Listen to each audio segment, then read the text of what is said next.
Alors, merci à tous. Alors, je pense que je vais commencer assez rapidement parce que j'ai tendance à parler un peu trop. Alors, si on veut aller dîner à temps, je vais m'y mettre. Aussi, oui, je devrais dire un gros merci à Jean-Paul de m'avoir invité et de partager aux échanges sur la question de la recherche en psychiatrie et aussi de partager mes réflexions sur la question des mesures de contrôle. Quand je parle de mesures de contrôle, isolement, contention mécanique et contention chimique. Alors, merci beaucoup de m'avoir invité et de pouvoir partager là, ces réflexions-là. Lors des préparatifs, je pense que vous avez tous reçu là, un petit carnet. On m'a demandé de partager un petit peu aussi comment j'en suis venu à travailler sur les mesures de contrôle, ce qui m'a inspiré, les regards croisés là, que vous avez dans vos petites pochettes.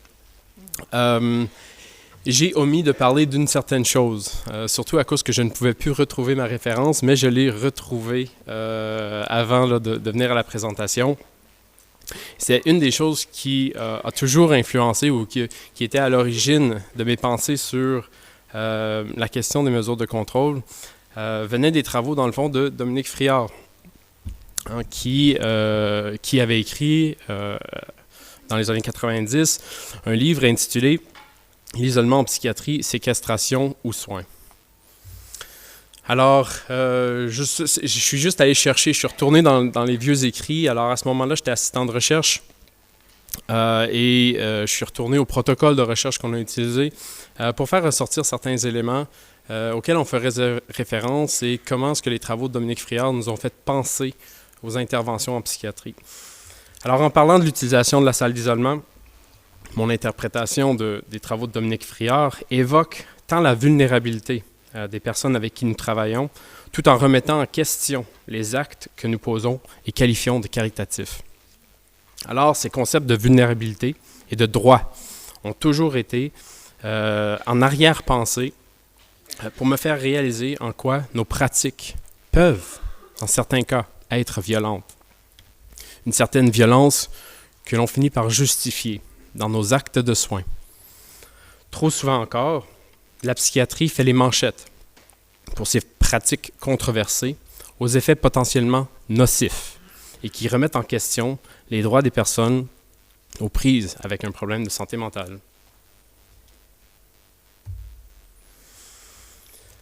Alors, les travaux de Dominique Friard auxquels je fais référence ont été publiés dans les années 1990. Et encore aujourd'hui, les pratiques des mesures de contrôle demeurent controversées. Nous sommes encore aujourd'hui pris dans une structure de soins qui gravite autour de la justification de ces pratiques, bien qu'elles demeurent problématiques à plusieurs niveaux. Alors pour la présentation aujourd'hui, j'aimerais faire un petit survol des travaux auxquels j'ai participé sur l'utilisation des mesures de contrôle. Alors je vais faire référence, oui, aux travaux phénoménologiques, mais aussi il y a d'autres projets auxquels j'ai participé, notamment des ethnographies sur comment est-ce qu'on opérationnalise la question des contraintes minimales à l'intérieur de nos institutions de soins. Alors, je vais faire un petit peu référence à différents projets, mais principalement les projets sur la question de l'expérience d'être mis sous contrainte. Alors, je voudrais faire un retour sur comment est-ce qu'on a pensé aux différents projets, les grands objectifs de nos projets, les recensions des écrits. Alors, qu'est-ce qu'on dit par rapport à l'utilisation des mesures de contrôle en ce moment au niveau international? Et c'est quoi les visées futures qu'on a en ce moment? C'est quoi les grands discours par rapport à l'utilisation des mesures de contrôle? Et comment est-ce qu'on pourrait y penser là, au niveau de nos pratiques?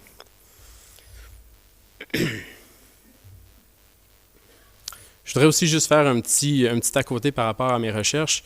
On a parlé de différentes théories qui peuvent venir influencer la façon qu'on voit les soins infirmiers. Je dirais que je cadre, ou mes recherches cadrent plutôt dans ce qu'on pourrait appeler le paradigme de la recherche critique. Alors, je suis attentionné aux questions liées au pouvoir et ses effets sur les interactions sociales, donc sur l'expérience des soins, mais aussi la prestation des soins. Alors, vous allez voir que les recherches qu'on a conduites font non seulement référence à l'expérience des patients, mais aussi à l'expérience des soignants qui doivent appliquer ces mesures de contrôle et qui doivent soigner les personnes lorsqu'elles sont sous contrainte. Alors, c'est vraiment de mettre en évidence certains processus politiques, certaines relations de pouvoir et, dans certains cas, faire certaines remises en question des structures existantes. Alors, est-ce qu'on devrait encore avoir ces mesures de contrôle en place?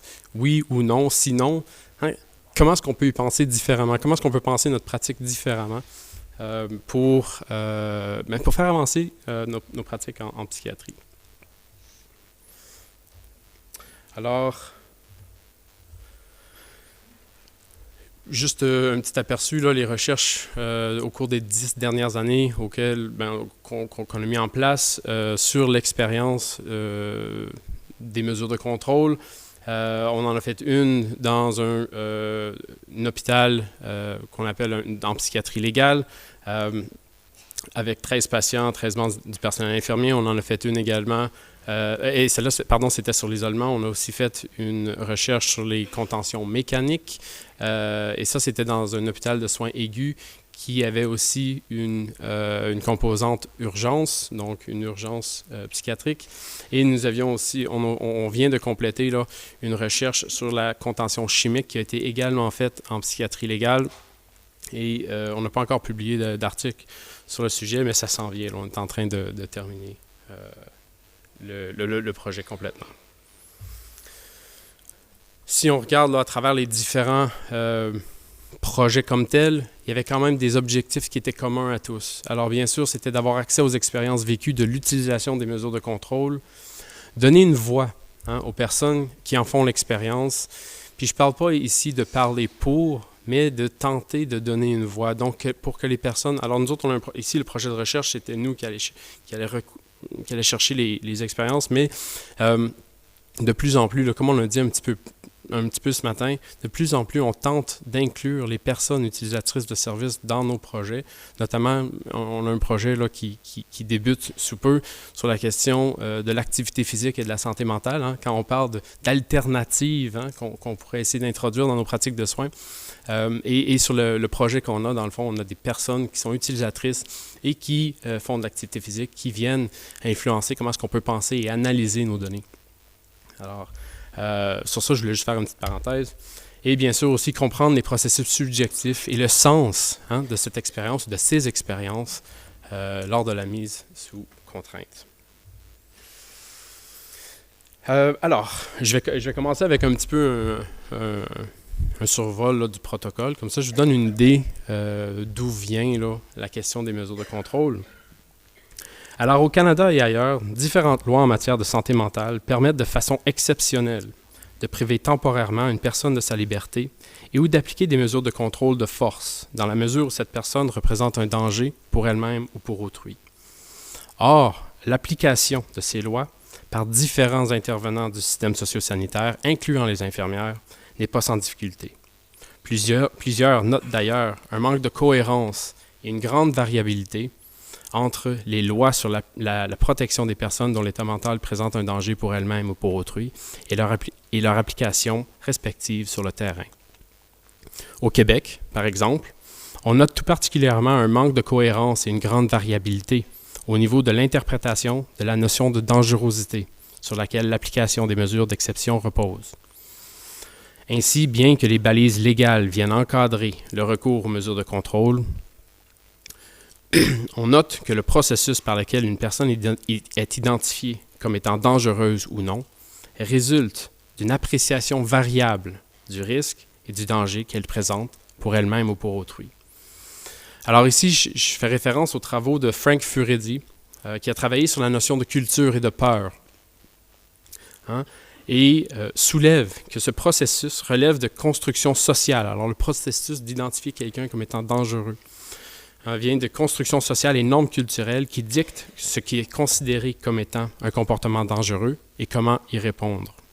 Ainsi, il est important de bien comprendre le contexte dans lequel les différents acteurs du système sont appelés à intervenir. Selon certains auteurs, le courant de pensée néolibérale contemporain, centré sur l'individualisme et l'insécurité, donne présentement un nouvel essor au concept de dangerosité. Et tout comme Marcelo Otero le dit, un collègue du Canada, Les tendances actuelles au niveau de la gestion des risques en matière de santé mentale nous portent à questionner l'utilisation des interventions d'exception, notamment la suspension des droits à la liberté, comme outil de prédilection dans la gestion des situations conflictuelles et de contextes de vulnérabilité sociale.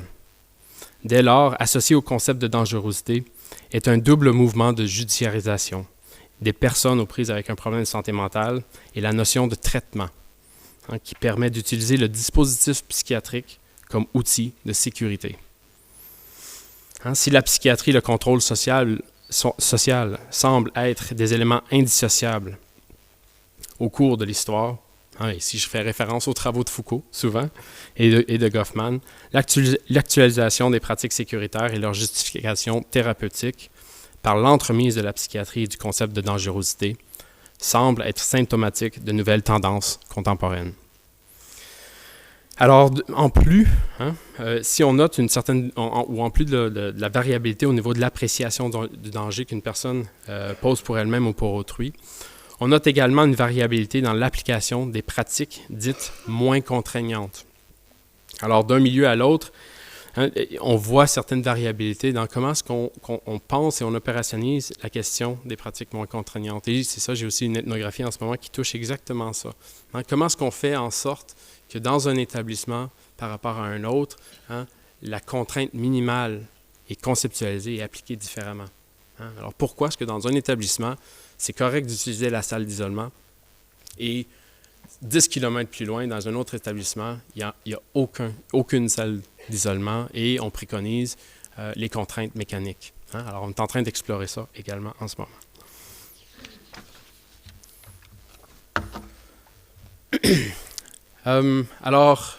En termes de cadre méthodologique, on a fait des phénoménologies. Je ne veux pas aller trop dans la question méthodologique, je peux expliquer exactement c'est quoi, mais vraiment, c'est d'aller chercher le sens que la personne va attribuer à ses expériences.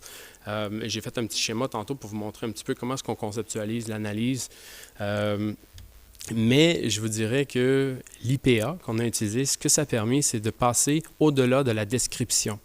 Ce n'est pas nécessairement de faire un répertoire des expériences, mais tenter de donner une certaine analyse, une certaine saveur, une certaine vision par rapport aux expériences qui ont été données. Et on a besoin d'une certaine sensibilité théorique, et notamment la sensibilité qu'on a apportée au projet et toute la question, la relation avec le corps. Alors, je pense que Christophe va pouvoir nous en parler un peu plus demain, mais toute la question du corps vécu et la relation avec les espaces, avec les personnes et le sens qui peut être donné à ça. Alors, on avait besoin, puis je vais revenir à la question du corps parce que c'est quelque chose qui est quand même assez important, mais on trouvait que c'était important dans le contexte de notre étude d'apporter cette dimension-là. Aussi, les autres types de sensibilité théorique qu'on pourrait avoir. Alors, c'est clair qu'on est revenu aux écrits de Castel, Foucault et de Shieldrick, notamment sur la gestion des risques en psychiatrie, toute la question de l'enfermement, la folie et du pouvoir. Comment est-ce que le pouvoir s'opérationnalise dans les interactions? La question de Goffman sur le fonctionnement asilaire ou tout ce qu'on pourrait dire l'institution totale. Comment est-ce que les relations sont dictées à l'intérieur de ces institutions-là. Et bien sûr, toute l'éthique sur le corps avec les travaux de Shieldrick. Encore, au niveau méthodologique, je ne vais pas trop vous endormir avec ça, mais juste pour vous dire un petit peu à quoi ça a l'air, comment est-ce qu'on a analysé les données de nos études. On a fait des analyses ou des entrevues, des entretiens avec les personnes d'environ 60 minutes, que ce soit des patients ou des infirmières. Et de la façon que ça fonctionne, la phénoménologie, c'est on essaye de comprendre le cas ou la personne, son expérience individuellement et de faire ça avec chacune des personnes, faire ressortir les grands constats et après essayer de tirer une ligne entre les différents cas et de tirer des constats qui sont similaires pour chacune des personnes. Alors, c'est un peu ça qu'on a fait pour les patients d'une part et pour les infirmières d'une autre, pour ensuite essayer de les mettre parallèles pour voir quelles sont les places où est-ce qu'on converge et on diverge au niveau des expériences. Et on espère faire ressortir des éléments qui pourraient influencer notre pratique.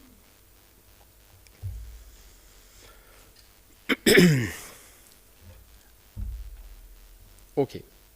Alors, pourquoi hein, s'intéresser sur le corps. Pourquoi s'intéresser aux mesures de contrôle, hein, et qu'est-ce qu'on sait là, par rapport à ces pratiques-là en ce moment.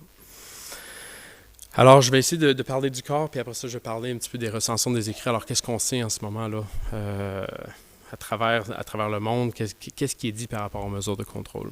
Alors, premièrement, pourquoi le corps? Pourquoi cette emphase-là? Alors, dans un contexte où les disciplines professionnelles, et tout particulièrement celles qui touchent la santé et les milieux cliniques, on réalise qu'elles sont de plus en plus sujettes aux avancées technologiques. Et la pratique clinique et le corps ont tendance à être conçus en termes statiques et objectifs. D'une part, la pratique clinique fait plus que jamais taire la complexité des soins. Étant réduite à des voies normalisées, à un savoir-faire technique et à des lignes directrices sur les pratiques exemplaires. Par conséquent, les pratiques de soins de santé sont comprises comme des séquences techniques qui amènent progressivement une personne à un état de santé tout en soustrayant la complexité relationnelle et contextuelle dans la prestation des soins. D'autre part, les expériences subjectives de santé sont progressivement remplacées par des marqueurs objectifs, hein, qui déterminent ce qui constitue les paramètres sains et normaux. Hein, une réalité qui vient bien souvent contrecarrer l'expérience humaine de la santé ou de la maladie, où la santé est déterminée d'un point de vue extérieur et objectif, hein, à la personne. Alors, dans ce type de contexte, on accorde très peu de place à une pratique qui s'inspire des expériences, hein, de santé et de maladie telles qu'elles sont vécues par ceux qui doivent fournir les soins et aussi ceux qui se font soigner. Par conséquent, les débats actuels sur l'éthique des soins ou la bioéthique, hein, et toute la question là, de ce qui est considéré comme moralement juste dans une circonstance donnée, sont devenus de plus en plus techniques, corporatifs, abstraits et légalistes. Hein? Alors, est-ce que vous avez fait ci, est-ce que vous avez fait ça, et c'est coché, et c'est fait, et on passe à d'autres choses. Par conséquent, les questions critiques qui tiennent en compte des relations de pouvoir et leurs effets sont difficiles à formuler, car les discours sur la bioéthique ont été neutralisés par leur langage et a été reformulé par la voix dépolitisée des professionnels et des experts sur le sujet. Alors, sans une analyse du pouvoir inhérent aux soins et ses complexités, l'éthique de la santé ou la bioéthique reste mal équipée pour prendre en compte les dimensions sociales et relationnelles du corps et du contexte dans lequel il évolue, en particulier dans le contexte de l'utilisation des mesures de contrôle en psychiatrie. Un des éléments sur lesquels la bioéthique est fondée et qui est particulièrement important aussi dans le cadre de notre étude est le principe d'autonomie, hein, de l'individu rationnel. En effet, le sujet conventionnel de la bioéthique est présumé être une personne stable et cohérente, souveraine dans ses jugements éthiques. En effet, même si les 4 principes de l'enseignement éthique, à savoir le respect de l'autonomie, la non-malfaisance, la bienfaisance et la justice, ne sont pas réductibles au respect de l'autonomie, chacun présume néanmoins l'existence, sous une forme ou une autre, d'un sujet moderne fondé sur l'autonomie rationnelle. Alors, lorsqu'une personne n'est plus considérée comme étant en contrôle, hein, en raison de son état émotionnel ou de son état médical, elles ne sont plus considérées comme étant pleinement autonomes et risquent de devoir renoncer à certains droits. L'un étant d'avoir contrôle sur la façon dont il ou elle dispose de son propre corps. Alors, si on y pense bien, notre conception de l'autonomie peut parfois être vécue comme un impératif extrêmement violent, hein, et même contraire à l'éthique, surtout en contexte de psychiatrie, si nos interventions sont fondées ou sont basées sur une logique binaire qui sépare et ne légitime pas l'expérience de la personne qui vit les mesures de contrainte. Alors, j'ai fait un survol. Là, j'avais tout préparé, je pense, une petite discussion là, par rapport, ou toute une présentation par rapport aux différentes données qu'on a en ce moment au niveau international. Mais je vais essayer d'y aller un peu plus rapidement, comme ça je peux parler un peu des résultats et un peu de où est-ce qu'on veut aller là, dans le futur en psychiatrie. Alors, c'est clair que les professionnels de la santé, puis je dois dire que notre recension des écrits s'échelonne sur au-dessus de 20 ans à cause qu'on a commencé les projets là, au début des années 2000 et que là, on continue de recenser les écrits au fur et à mesure qu'ils sortent. Hein? Alors, c'est clair que dans les années 2000, dans les années 90, hein, la violence faisait partie du quotidien du personnel infirmier et c'est des éléments qu'ils doivent gérer dans leur pratique. C'est également convenu que les personnes aux prises avec un problème de santé mentale peuvent, hein, dans certaines situations, être plus sensibles à certains éléments qui vont faire en sorte qu'ils vont pouvoir passer à l'acte. Dans ces circonstances, il semble nécessaire, il semble aussi logique que certaines interventions doivent être mises en place pour s'assurer de la sécurité de la personne et la sécurité des autres dans les milieux psychiatriques. Ce qu'on remarque aussi, c'est que pour certains, l'utilisation des mesures de contrôle, et je parle des infirmiers psychiatriques, on recense les différentes recherches, on remarque qu'il y a un certain dilemme éthique entre l'utilisation de ces mesures-là et leur sentiment de vouloir prodiguer des soins, aider la personne. Alors souvent, on voit qu'il y a certaines contradictions entre la conception des soins et les pratiques qu'ils doivent imposer dans leur pratique. Alors même pour d'autres, la notion même de contrôle, des mesures de contrôle, comme outil thérapeutique, parce qu'on l'entend également en pratique, est une contradiction dans la mesure où ces mesures sont traumatisantes pour les patients. Et je devrais dire aussi, comme on va le voir dans les résultats de nos recherches, est aussi traumatisante pour le personnel infirmier qui doit les mettre en place.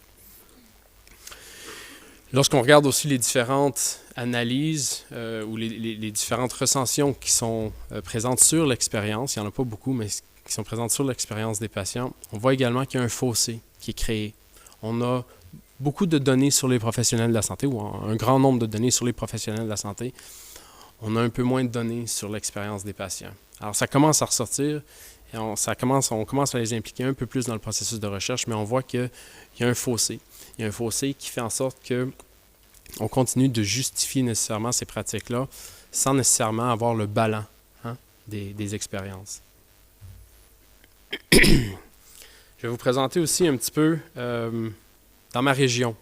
C'est possible que ça ressemble un petit peu à vos chiffres, mais dans ma région, en Ontario, au Canada, environ 24%, alors un quart des patients qui vont être admis en santé mentale vont faire l'expérience d'une mesure de contrôle.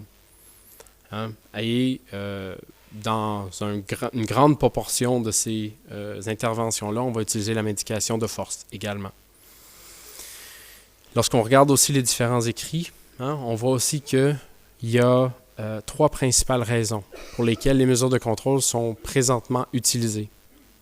La première, qui est souvent la justification principale, c'est la question de s'assurer que la personne est sécuritaire. Dans le fond, il y a un problème au niveau de la sécurité de la personne pour elle-même ou pour autrui. La deuxième justification qui commence à soulever beaucoup de débats, c'est la question, ça fait quand même plusieurs années que ça soulève le débat, c'est que dans le fond, l'utilisation des mesures de contrôle est utilisée à des fins thérapeutiques, pour faire en sorte que la personne puisse reprendre contrôle sur elle-même. Et la dernière qu'on voit également dans la littérature et en pratique, c'est la question à des fins punitives. Alors on voit encore, et ça, je vous invite à me poser des questions par la suite, peut-être à savoir comment est-ce que ça peut s'opérationnaliser, la punition, mais on pourrait s'en reparler dans un contexte de soins. C'est aussi intéressant de voir que malgré le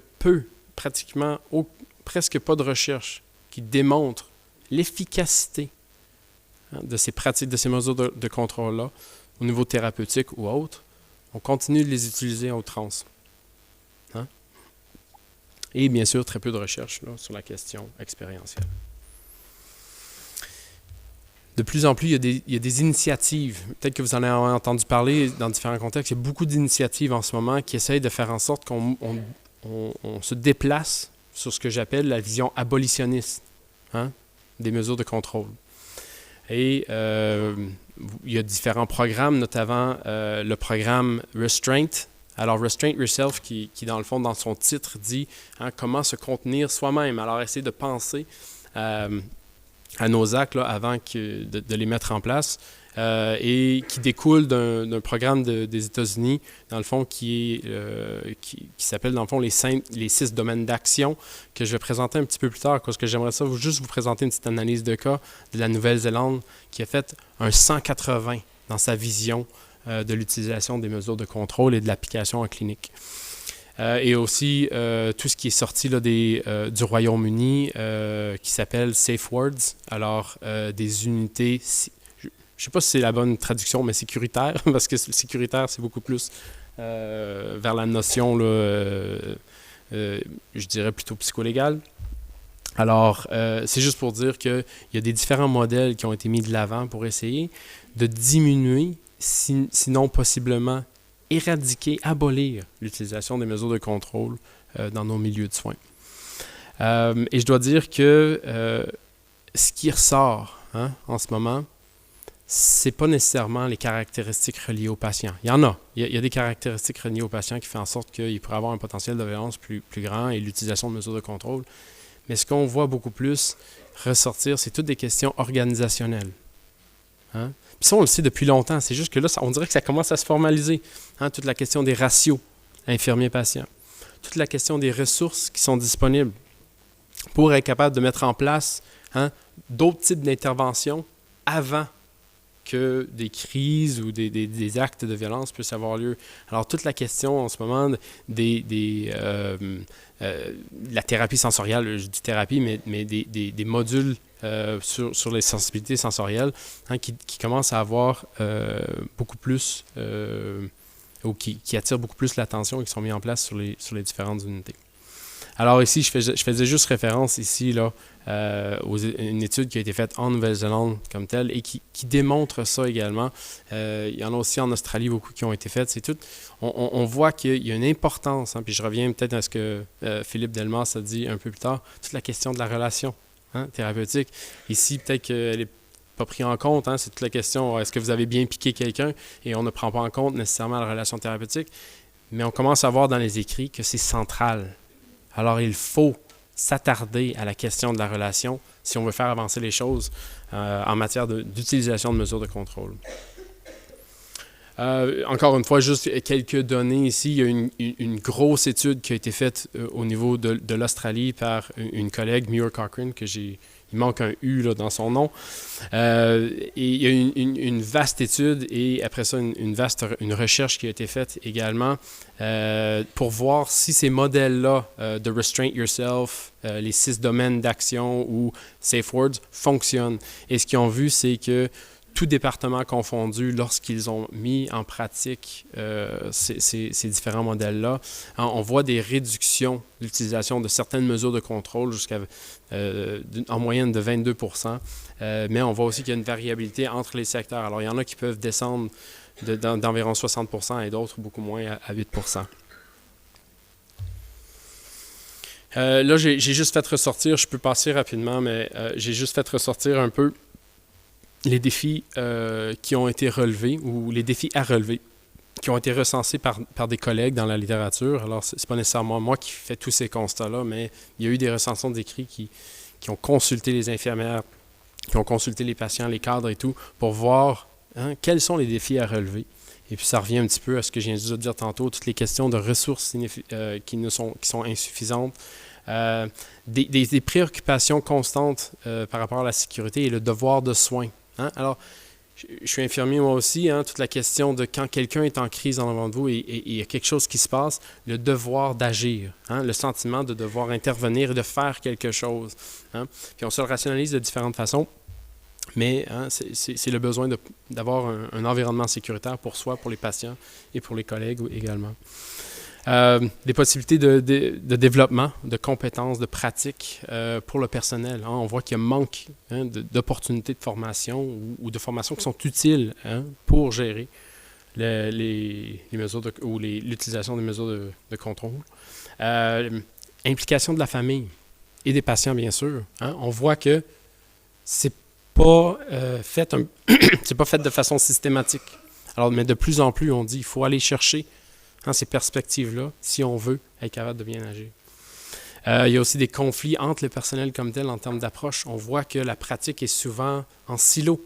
C'est ma pratique professionnelle, j'agis, et quand mon collègue prend une décision par rapport à ses patients, je suis. Je ne peux pas nécessairement remettre en question. Alors, on voit aussi qu'il y a des pratiques qui sont développées pour faire en sorte que plutôt c'est des décisions qui sont faites en groupe. Mais ça, c'est un changement de culture. C'est de dire qu'on est tous un peu responsables ensemble des personnes avec qui on travaille. Et bien sûr, un manque de compréhension de la réalité des utilisateurs de soins de service. Alors, ça j'en ai parlé un petit peu aussi, là, les infirmières considèrent que l'isolement et la contention comme une intervention de sécurité nécessaire. Alors, bien que ça peut causer des tensions au niveau éthique, c'est extrêmement difficile de penser à l'extérieur de la pratique qu'on a en ce moment. Alors, les personnes voudraient bien dire, oui, c'est horrible, c'est violent ce qu'on fait, mais en ce moment, qu'est-ce qu'on peut faire d'autre? Alors, c'est une question... $1 million, si j'avais la réponse aujourd'hui, je serais riche. Il n'y a pas de réponse comme telle, mais je pense qu'il y a des initiatives en ce moment qui nous donnent une certaine, une certaine façon de faire, des certaines méthodologies qui pourraient faire en sorte qu'on peut diminuer au moins leur intervention, leur application. Alors, ça revient un petit peu aux choses, là, toute la question des politiques organisationnelles qui sont dans le fond des éléments centraux. Puis je pourrais faire un petit exemple par rapport à ça. Des fois, on a des politiques institutionnelles qui, on pense, sont là pour diminuer la violence, mais font en sorte que, dans le fond, la violence est augmentée. Je ne sais pas, dans vos milieux de soins, est-ce que vous avez des politiques de violence, tolérance zéro sur la violence? Je ne sais pas ce que vous en avez. Nous, dans les hôpitaux, il y en a. Alors, ce que ça veut dire, c'est que des fois, dans des situations conflictuelles, on peut être porté à utiliser ou justifier une pratique coercitive plus facilement que si cette politique n'était pas là. Alors, c'est intéressant de voir comment une politique qui essaie d'enlever la violence complètement pourrait en fait engendrer et justifier des violences de la part du personnel soignant. J'entends réagir. Vous pouvez me poser des questions après à savoir à quoi ça ressemble ces choses-là. Ça serait bien d'avoir la discussion. Ce qui est intéressant aussi au niveau de la littérature en ce moment, c'est que par rapport aux mesures de contrôle, on voit qu'on essaye bien sûr d'avoir une vision aboliste. Alors on essaye de diminuer le plus possible, sinon abolir, l'utilisation des mesures de contrôle en psychiatrie. Alors le 1 à 1, ce qui est fait sur le terrain. Mais si on regarde de façon beaucoup plus large, les mesures de contrôle dans un contexte de pratique coercitive, on réalise que c'est beaucoup plus complexe. Puis c'est pour ça ici que j'ai fait ressortir d'autres données de l'Ontario où je travaille. Bien qu'on essaie de faire diminuer les mesures de contrôle, on voit que depuis les dernières années, on voit une augmentation de l'utilisation de la coercition et de l'hospitalisation forcée. Alors, de plus en plus, ce qu'on voit, c'est que les personnes avec qui on travaille, c'est des personnes qui ne veulent pas être à l'hôpital et qui sont à portée de force. Alors, on est rendu à quoi? Les derniers chiffres qui ont été analysés étaient à 77%, et je vous dirais que si on regarde la tendance se maintient, elle continue de monter. Alors, en ce moment, les personnes avec qui on travaille et comment est-ce qu'on utilise l'élément de coercition dans notre pratique est en fait en augmentation. Alors, c'est une des conclusions qu'on va voir si j'ai le temps de me rendre à la conclusion. C'est que lorsqu'on regarde la question des mesures de contrôle, on ne peut pas nécessairement les regarder en silo. De dire on va regarder l'isolement seulement. Alors si on affecte l'isolement, c'est possible que les autres mesures de contrôle augmentent. L'utilisation de la médication, l'utilisation des contraintes mécaniques. Alors c'est important de voir l'utilisation des mesures de contrôle comme un tout. Et de trouver des façons de les documenter pour voir l'effet coercitif total de nos interventions. Bon. Alors, je ne sais pas, est-ce que ça va bien pour le temps? Je sais pas, on est-tu trop? Oui, c'est bon? Il me reste 10 minutes. OK, bon, c'est bon. Si tu pouvais 5 minutes. Si je pouvais 5 minutes, ça va bien aller. OK. Alors, je vais essayer d'aller rapidement sur certains grands constats là, des recherches qu'on a eues. Alors, un des premiers grands constats qu'on a vus à travers nos recherches, c'est de repenser la question du dernier recours. Ça revient un petit peu à la question de dangerosité et de l'opérationnalisation des mesures de contrôle. Ce qu'on réalise, c'est qu'il y a une grande variation au niveau de qu'est-ce qui est dernier recours selon les personnes, selon les milieux, selon les différentes institutions. Et ça a été aussi noté par des collègues récemment. Je peux partager les écrits qui disent exactement la même chose. Il faut comprendre mieux l'opérationnalisation de la question du dernier recours parce que ce qu'on est en train de réaliser avec les recherches qu'on fait, c'est dans le fond que le dernier recours va être influencé par les ressources que tu as sur ton unité, la formation que tu vas avoir, la disponibilité des collègues et tout. Alors, ce n'est pas nécessairement une donnée statique ou neutre, mais elle est variable en fonction des ressources, dans le fond, qu'on a dans nos établissements. On voit aussi qu'il y a ce que j'appelle une hiérarchie humaniste des mesures de contrôle. Ça, c'est intéressant parce que lorsqu'on parle d'un projet sur les mesures de contrôle, les patients et les infirmières vont parler relativement de qu'est-ce qui est mieux. Alors, la salle d'isolement est considérée plus humaniste à cause que la personne n'est pas attachée et peut se promener. Tandis que d'autres personnes vont le rationaliser en étant non, c'est beaucoup plus humain de mettre quelqu'un sous contrainte mécanique pendant moins longtemps et qu'elle puisse ressortir plus rapidement. Alors, il y a différentes conceptions que les gens se font, pas nécessairement fondées sur des données, pas nécessairement fondées sur des données qui font état de l'expérience des patients, mais c'est des rationnels qu'on se fait pour justifier une pratique par rapport à une autre. Alors, encore une fois, ça, c'est un autre élément qu'on devrait regarder un petit peu plus en détail. Alors, c'est certain qu'il y a un effet négatif sur la relation thérapeutique, mais ce qui était intéressant dans nos recherches, qui n'était pas ressorti dans les autres recherches jusqu'à date, c'est qu'il y avait une différenciation entre l'acte de mettre la personne sous contrainte et les soins qui étaient donnés lorsque la personne était sous contrainte, soit en isolement ou... Alors, des fois, la personne n'aimait pas d'avoir été mise sous contrainte, mais elle avait apprécié le soin qu'elle avait reçu. Alors, c'est une différenciation qu'on n'avait pas vue nécessairement dans les écrits avant. C'est une expérience traumatisante de part et d'autre. Alors, oui, les patients vont dire « je ne veux pas retourner à l'hôpital » à cause que c'était tellement traumatisant d'avoir été hospitalisé. Mais ce qu'on a vu aussi, surtout avec toute la question de l'utilisation des contentions chimiques dans notre étude, de la part du personnel infirmier, ils ont parlé de la première fois. Toutes les infirmières ont parlé, et les infirmiers qui ont participé, ont parlé de la première fois. C'était un élément traumatisant. Alors, ils s'en rappellent, c'est un élément qui revient, qui, au fil du temps, il y a une certaine habituation, mais on voit que c'était un acte qui les troublait, qui allait à l'encontre de ce qu'il y avait, ou des bienfaits qu'ils voulaient mettre en place au niveau des soins, et ils devraient s'habituer et se trouver une justification presque thérapeutique. Alors, l'acte est là, par exemple, pour aider à diminuer la souffrance chez la personne. Alors, si je sais que j'aide la personne au niveau de sa souffrance, ça justifie mon acte. Mais ça reste que c'était extrêmement difficile et les personnes se rappellent. Alors, on voit qu'il y a un élément traumatisant au niveau du personnel soignant. Conceptualiser les mesures de contrôle comme une intervention, comme aux soins intensifs. Alors, je parlais avec une collègue tantôt, la question du 1 à 1. Il ne faut plus nécessairement penser, pratiquement, comme les mesures de contrôle, comme étant une façon de gérer l'unité. Il y a un dérangement, il y a un potentiel de violence, on le gère, il est mis de côté. Là, on peut travailler avec le reste des patients. Non, il faut voir l'intervention, si elle a lieu, comme étant une intervention de soins intensifs. Ça veut dire qu'on est proche de la personne lors de la situation de crise. La recherche d'alternatives, c'est un gros point d'interrogation. C'est extrêmement difficile lorsqu'on est dans la pratique qu'on est de penser à l'extérieur du cadre qu'on a en ce moment. Et ça, on l'a vu. Alors, souvent, même les patients parlaient de façon relative. Alors, je préfère avoir une contention ou un isolement plutôt qu'une contention. Alors, c'était difficile de sortir du cadre et de dire, est-ce qu'on pourrait imaginer une pratique autrement? Est-ce qu'on pourrait penser à la psychiatrie différemment? Puis c'est ça que les modèles que je vous ai présentés plus tôt essaient de véhiculer, c'est qu'il ne faut plus nécessairement penser au dernier recours, mais penser à tout ce qu'on peut faire avant, à tout ce qu'on peut mettre en place avant.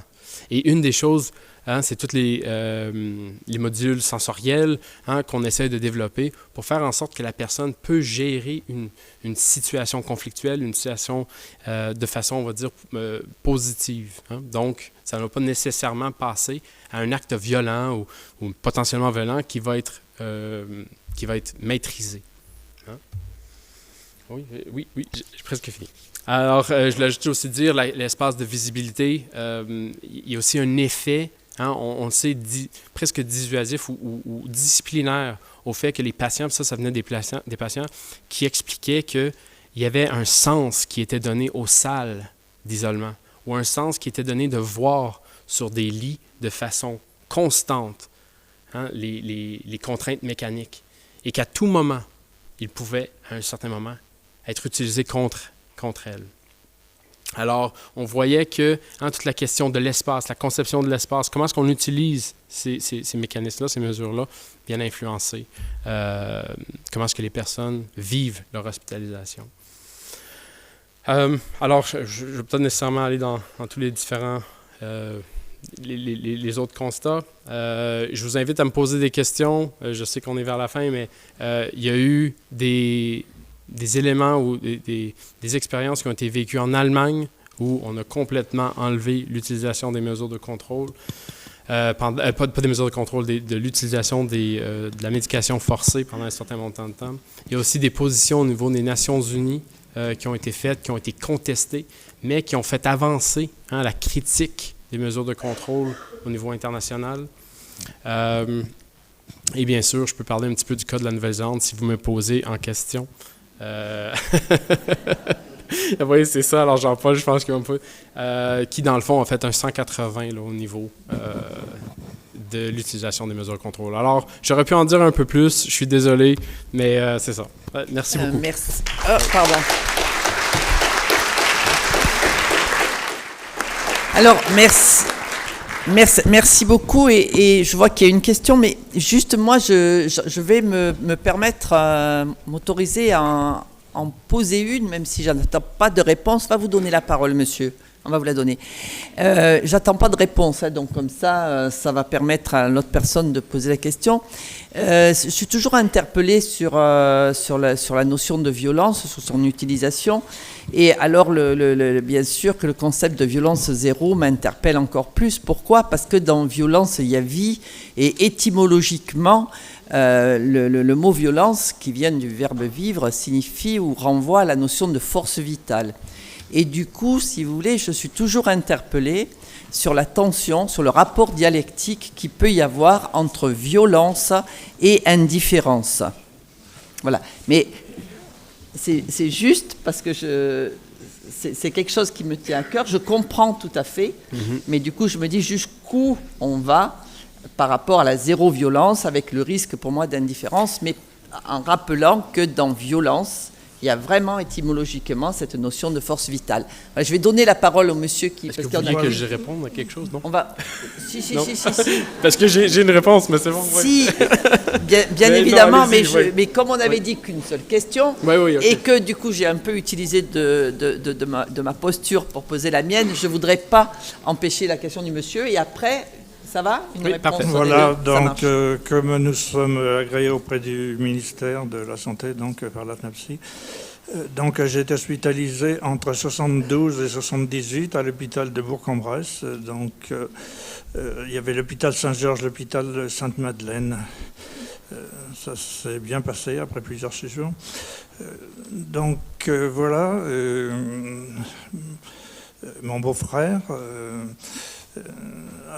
un jour me dit à mon père que je dois être hospitalisé, et justement à Saint-Cyr. Tiens, il était suivi à Saint-Cyr, mais il voyait le médecin 2 fois par an pour son ordonnance, et ça peut-être pendant 20 ans, je ne sais pas s'il a été sonné. Et puis finalement, ça s'est terminé très mal. Son père, déjà 10 ans, n'était pas malade. Donc après, s'est retrouvé dans un autre hôpital, alors sous contention, donc nourri de force, sous contention, nourri de force, et c'était assez terrible. Voilà, et donc quelque temps après, donc La veille de sa mort, je suis allé le voir avec sa sœur voilà, je veux dire qu'après la contention, il est devenu agressif, méchant, donc il était itinérant et il s'est retrouvé à l'hôpital, dans un hôpital lyonnais. Et on l'a fait disparaître en somme, parce qu'après le service, il a été fermé, on s'est vu. Et donc, pour moi, la contention, je disais au docteur Koller, mais qui est bien connu à Lyon, qui est décédé, l'hôpital psychiatrique, c'est pire. Non, lui me disait, c'est pas pire que les camps de concentration. Et quand j'entends maintenant la contention, quand je vois, je me dis, mais est-ce que c'est du nazisme en somme, ce que l'on voit, ce que l'on vit parce que ça, moi j'ai l'impression que les patients, ils sont peut-être agressifs et tout, mais ils ne sont pas occupés. Je ne dis pas qu'on retourne comme avant dans les hôpitaux où ils restaient, et ils étaient occupés, mais déjà nous, de partout dans le PTSN, on dit qu'il faut que les patients, après un mois ou moins ou plus, il faut qu'ils soient actifs, qu'ils ne tournent pas en rond. Et les gens, plus ils sont sur eux-mêmes, plus ils deviennent agressifs et méchants et tout. Alors on les attache, mais je ne sais pas, ça ne tourne pas bien rond, la psychiatrie. Il faut faire autre chose. Moi, je n'ai pas connu la contention à Bourg-en-Bresse, ça n'existait pas. Il y avait l'isolement pour les gens excités, mais c'est tout. Donc, on n'a pas beaucoup avancé de ce côté-là. Il faut que les gens soient actifs. C'est pas parce qu'on a des problèmes psychiatriques, handicapés, tout ce que vous voulez, qu'on peut rien faire. Tout le monde a quelque chose à faire. À part des cas particuliers, mais ça doit être extrêmement rare. Voilà, moi, ce que j'ai à dire. Oui. Merci, monsieur. Alors, j'ai 1 minute. Alors, je voudrais vous dire merci parce que dans le fond, ça fait référence à des éléments que j'ai pas nécessairement abordés, mais dans le fond, qui sont répertoriés dans la littérature et qui font état aussi de l'expérience des patients.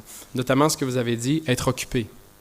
Hein, on s'attend à ce que les personnes soient actifs, soient capables d'avoir des interactions et tout, mais on va sur les planchers en psychiatrie et ça peut être totalement démotivant, rien à faire, et on s'attend à ce que les personnes, tout à coup, soient productives. Alors ça, c'est une des recommandations qu'on voit en ce moment, c'est qu'il y ait des activités qui aient un sens pour les personnes. Hein? Alors de là, je ne vais pas nécessairement vanter certaines initiatives, mais il y en a une sur laquelle je travaille en ce moment, c'est la question de l'activité physique et de la santé mentale. Comment est-ce qu'on pourrait avoir, pour ceux qui sont intéressés, on ne le force pas aux personnes, mais pour ceux qui sont intéressés, est-ce qu'on ne pourrait pas développer un certain programme auquel ils pourraient adhérer, participer de façon quotidienne, tout comme d'autres modulations sensorielles qui pourraient être quelque chose sur le sens, le goûter, la cuisine, la question de la musique. Hein? Alors, il devrait y avoir différents volets pour s'épanouir. On s'attend à ce que les personnes, suite à une hospitalisation, puissent aller travailler. Hein? Ils retournent en société et tu vas être un membre travaillant de la société.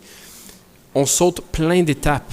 Dans le rétablissement, c'est des étapes. Alors, il faut trouver des façons, en tout cas selon moi, il faut trouver des façons que la personne puisse se développer dans différentes sphères pour en venir à une certaine productivité si nécessaire.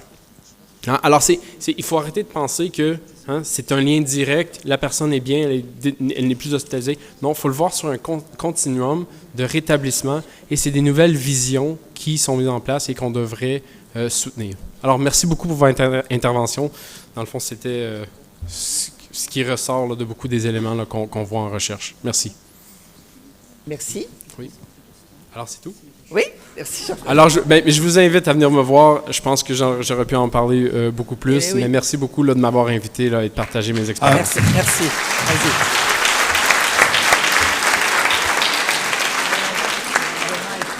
Vas-y. Quand même, avant, la question qu'on t'a pas posée. Et alors, et la Nouvelle-Zélande?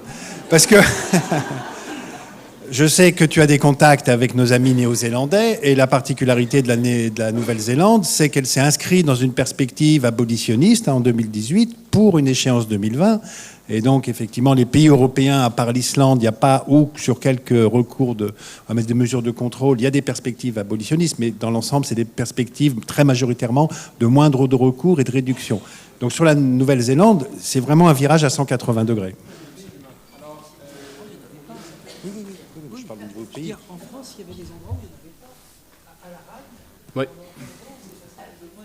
C'est Oui, alors ça serait des milieux qui seraient intéressants à aller voir. Qu'est-ce qu'on fait? Qu'est-ce qu'on peut apprendre de ces milieux-là? Absolument. Oui, pardon? Oui. Oui. Jamais personne n'est venu faire de stage à Laragne. Jamais personne. Enfin, si, il y a peut-être des gens qui sont allés à la Fondation de Nantes, mais c'est un autre.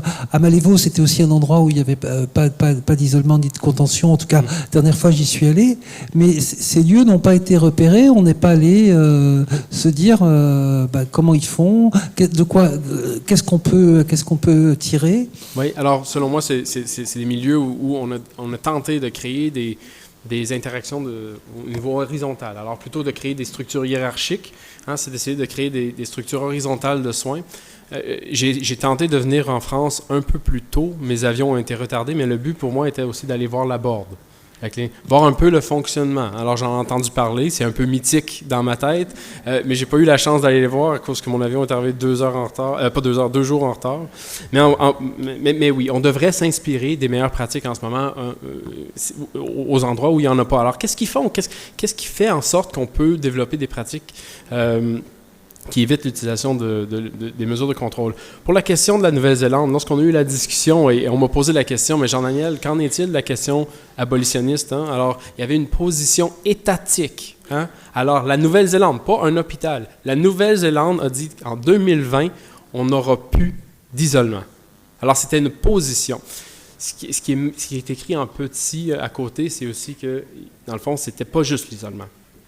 Alors, ils tentaient pour toutes les mesures de contrôle. Alors, c'est un objectif qu'ils se sont donné, qui est assez extrême, mais c'est pour faire en sorte qu'il y ait une attention particulière et des ressources qui soient dédiées à ça. Et c'était pas en 2018 que ça a commencé, c'est en 2004. Alors, on peut voir à combien de temps ça peut prendre pour un changement. Alors, ça a tout commencé en 2004, lorsque la Commission en santé mentale a dit on veut voir une réduction. En 2008, on a vu des travaux de longue haleine. Il y a eu des recensions des écrits. Ils ont sondé leurs hôpitaux. Ils sont allés chercher les données. Ils voulaient travailler sur les données. Ils se sont outillés avec les 6 domaines d'action pour pouvoir bien organiser la façon de penser aux soins. Et ont créé aussi un répertoire. Ils ont commencé à documenter sur leurs pratiques pour voir où il y en a plus, où il y en a moins. Pourquoi? Alors, un des éléments des 6 domaines, des 6 domaines d'action est la question des techniques de debriefing efficaces. C'est pas nécessairement juste de se parler en équipe, mais c'est d'inclure la famille, c'est d'inclure les résultats. Alors, on doit utiliser les données, j'appelle ça des données probantes, mais on doit utiliser les données qui sont disponibles pour venir influencer comment est-ce qu'on pense à nos pratiques. Alors, ils ont tous développé, dans le fond, une masse critique d'individus. Ils ne sont pas arrivés à zéro. Et ça, c'est clair. Ça existe encore. Les dernières, j'ai des données. Dans le fond, ils ont fait certains constats. Ils sont capables de voir, par exemple, qu'une personne maori, alors une personne indigène, a beaucoup plus de chances d'être mise en isolement. Et quand ces personnes-là vont être mises en isolement est également important. On voit que c'est généralement dans les premiers 24 à 48 heures. Alors, qu'est-ce qui fait en sorte que ces personnes-là sont... Alors, c'est ces réflexions-là qui, après, sont réutilisées pour essayer d'avoir des points d'intervention. Alors, ils utilisent leurs données et ce n'est plus... Ils tentent de ne plus baser leurs interventions sur des stéréotypes, des préjugés, des façons de faire que ça fait toujours comme ça qu'on le fait. Alors, pourquoi changer? Alors, on tente d'utiliser les données à bon escient pour faire changer la pratique. Merci. Ouais.